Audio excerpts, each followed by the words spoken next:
Hey everyone, it's your boy Dutchy. Welcome to a brand new episode. Today we are going to explore the work done so far on the new land called the Wondrous West.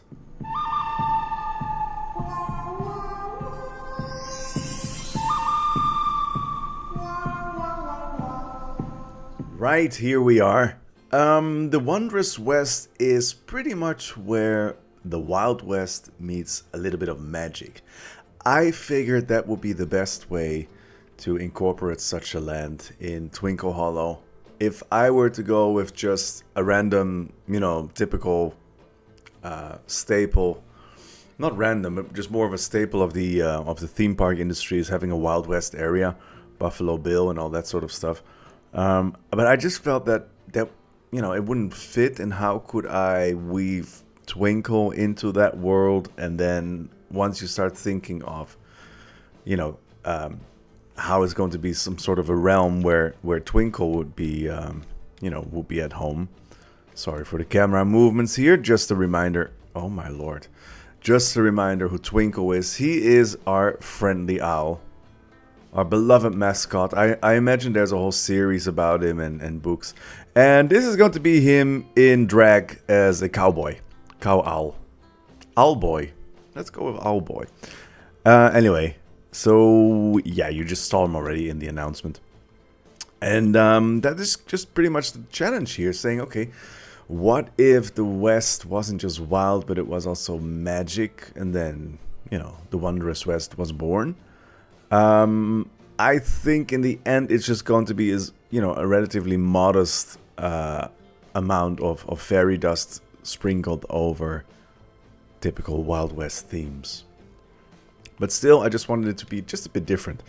And how that differs, I can show you in a bit of a sneak preview, so to speak, of the architecture. I have about 3 or 4 buildings done, and this is what it looks like.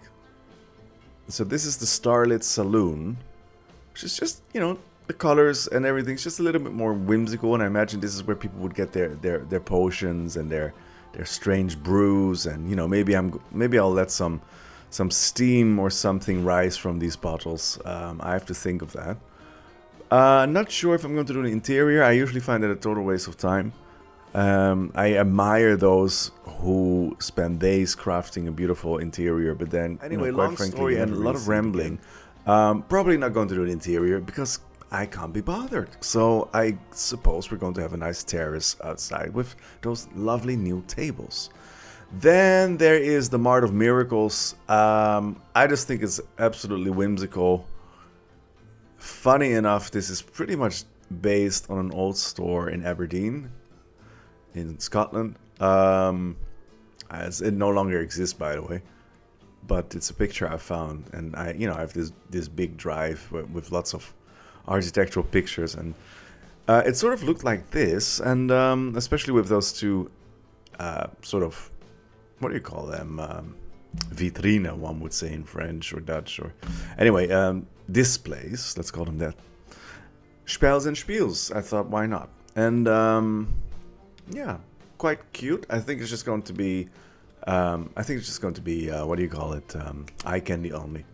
Then there is Lunabelle Theater. So again, sort of going strong on that whole Twinkle Hollow main theme, just as a refresher for the heretics among you who haven't watched the first episodes.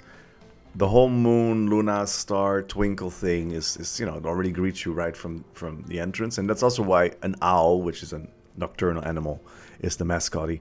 Anyway, just taking that theme a little bit further here. And I don't know what I'm going to put in there. I think I want some store, or I want a way to get people in there. Although, actually, looking at it now, I might have to raise the height there. It may be a bit too short, so it may just stay a backdrop, just a little piece of eye candy. Anyway, more importantly, this is pretty much the style for the Wondrous West, and I think that tells you a lot about the direction it's going.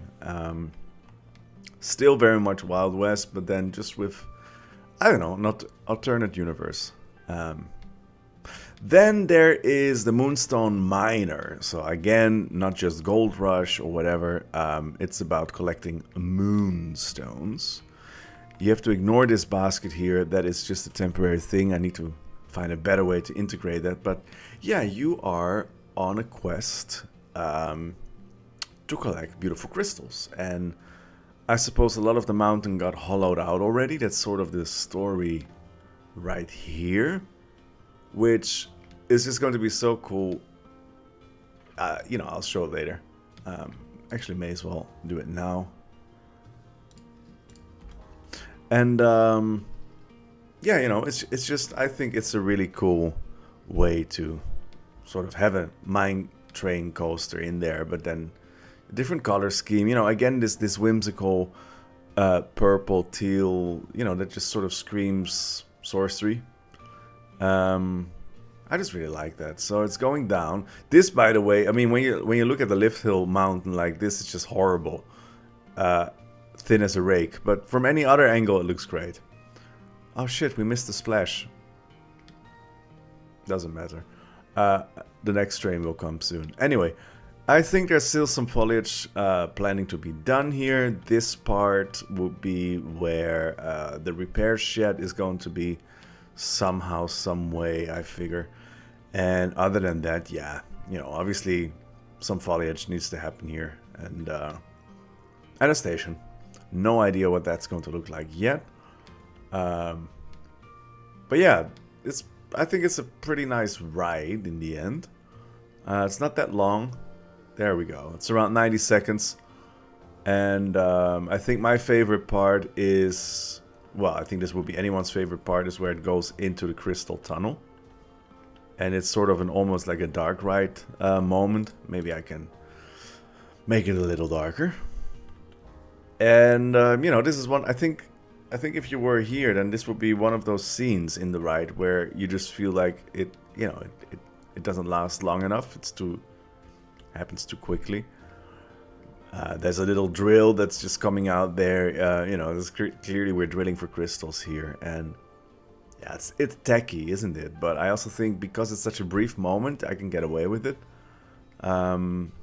These are great, by the way. These are the Toy Story, yeah, dome, light box, whatever you want to call them. And, you know, you can just have them play every couple of seconds.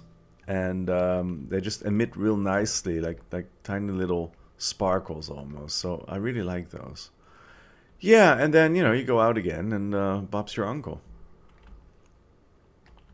So that is that ride, and I think it's a lovely ride.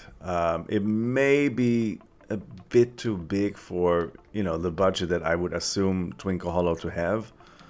But as always, it's, you know, you're also playing a game. You do want to have some fun with it, and I think it turned out lovely. So we'll do an unride once the entire section is finished. For now, it's just a bit ratty. And there we are. This is where the park stands as of now. Oh, did I show you that weenie? I don't think I did. Look at that. This was accidental. Those are the best, by the way, accidental weenies. So you're standing here doing your, you know, thing with little boats, and you just got a great view on this, you know, sort of a Matterhorn-inspired mountain.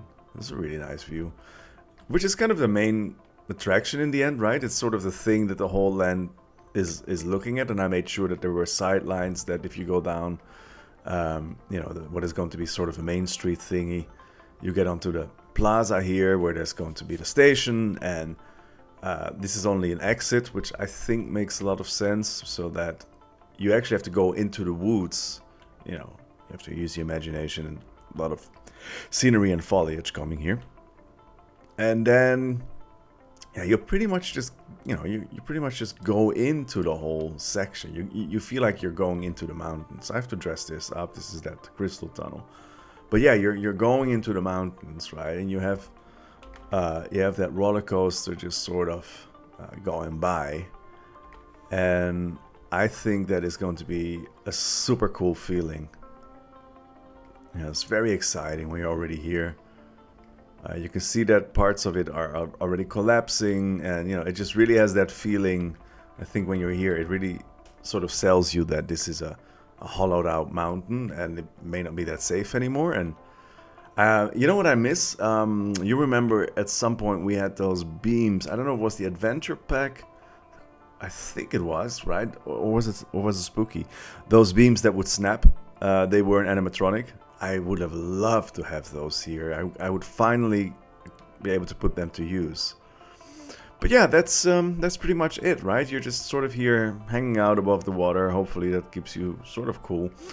It's quite a long queue, to be honest, but I reckon there's enough to see, and might do some more things that you could look at while you're in the queue. But there's no kettle pen. I think I just hate kettle pens so much that I would rather have something spaced out. Anyway, enough nethering. This is where we are. Oh, one more thing, and that is, of course, super cool that you can tie effects to any ride. So these trains don't emit smoke, right? So you just plop a steam or boiling steam, whatever thingy, in the chimney, which is super cool. So yeah, thank you for watching. See you soon.